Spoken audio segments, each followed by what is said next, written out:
There's a new Cold War happening, and this time Washington isn't in control. While American leaders lecture the world about freedom and order, Vladimir Putin is quietly redrawing the global map, not with tweets or diplomacy, but with fuel, food and firepower. What we're witnessing is not Russia restoring its empire. It's Russia dismantling someone else's. By the end of this video, you'll understand exactly how Putin placed Russia at the center of a rising anti-Western world, why so many nations are aligning with him, not despite his authoritarianism, but because of it, and how the so-called free world is unraveling at the seams, one collapsed lie at a time. Subscribe now if you're done with sanitized headlines and want the real architecture of power exposed, without the West's colonial filter. Let's be clear. This is not a love letter to Putin. He's not a saint, and Russia is not a paradise. But you don't have to be a saint to outmaneuver an empire. As the United States throws hundreds of billions of dollars into endless wars, destabilizing the Middle East and funding apartheid in Israel, Putin is building quiet alliances across Africa, Asia, and Latin America. Not because he's liked, but because he's useful. Useful to the global South. Useful to a world tired of being looted by Western banks and bombed by Western values. You want to talk about power? Let's talk about BRICS. Brazil, Russia, India, China, and South Africa, now joined by Iran, Ethiopia, Egypt, Saudi Arabia, and the United Arab Emirates, are forming the largest anti-dollar coalition in modern history. They are de-dollarizing, trading in national currencies, and forming their own banking systems, all while the United States Federal Reserve prints more debt than the Roman Empire printed coins before its collapse. Russia didn't beg to join the West. It built something else. And the world is lining up to join it. As of this year, over 70 nations are now trading in currencies outside the dollar system, many of them directly with Russia and China. According to Russia's central bank, over 80% of Russia's foreign trade is now settled in rubles and yuan, up from under 30% just 2 years ago. Meanwhile, Russia has overtaken France as Africa's largest arms supplier, accounting for some 49% of all military exports to sub-Saharan Africa, according to CIPRI. Russia isn't just watching the Western order collapse, it's arming the alternative. Meanwhile, the United States, once seen as a global leader, is now an international cautionary tale.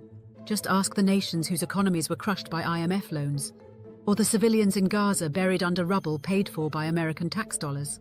Washington's allies are shrinking, its credibility is shot, its wars are funded but its bridges are falling apart. Russia is not becoming powerful because it is righteous. Russia is becoming powerful because it is the fulcrum of resistance to a dying Western-dominated world order. Putin isn't building a future, he's burning the old map. And for many nations, that's enough. Stay with me, because this next part explains how Russia and China are coordinating military patrols across 5 oceans, while the Pentagon scrambles to maintain credibility. Last year alone, their navies conducted key joint drills in the Sea of Japan, the East China Sea, and the Arabian Sea. A coordinated flex of power that sent a global message.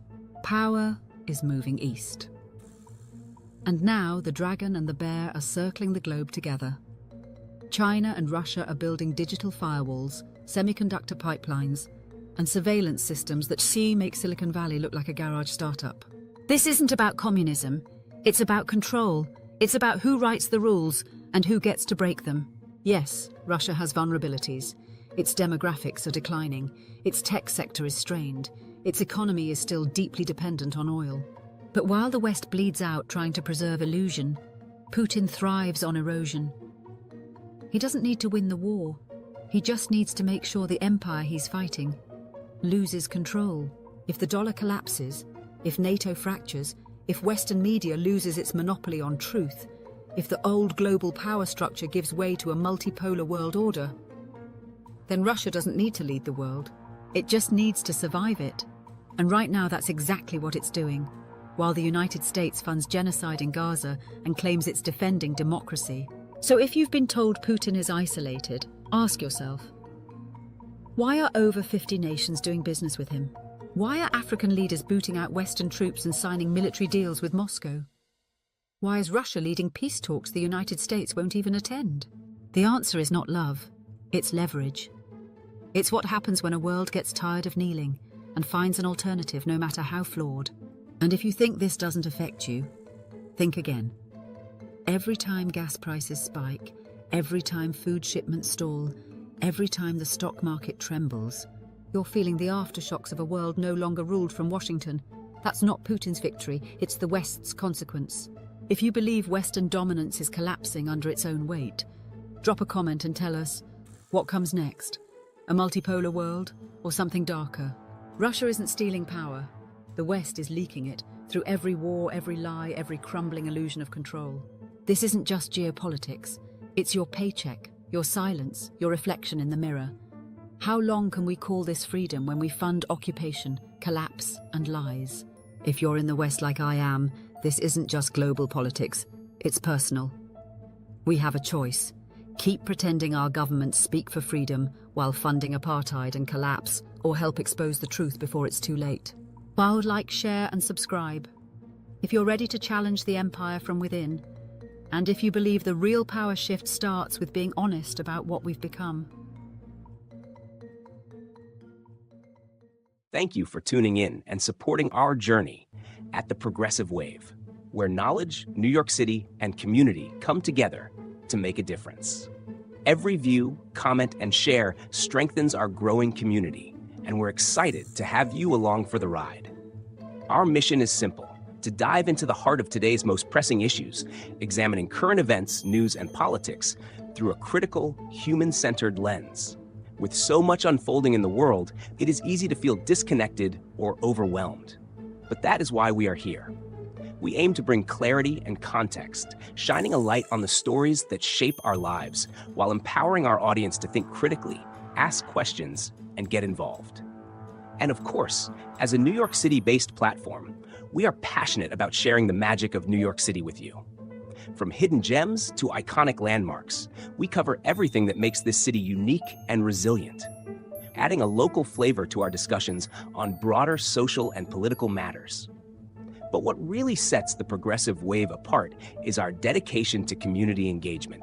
This is a space for shared learning and discussion, where your ideas and suggestions fuel the conversation. Have a topic you are passionate about? Share it with us. We are listening, and we might just feature it in an upcoming video. So if you have not yet, do not forget to subscribe and hit the notification bell to stay updated on our latest content.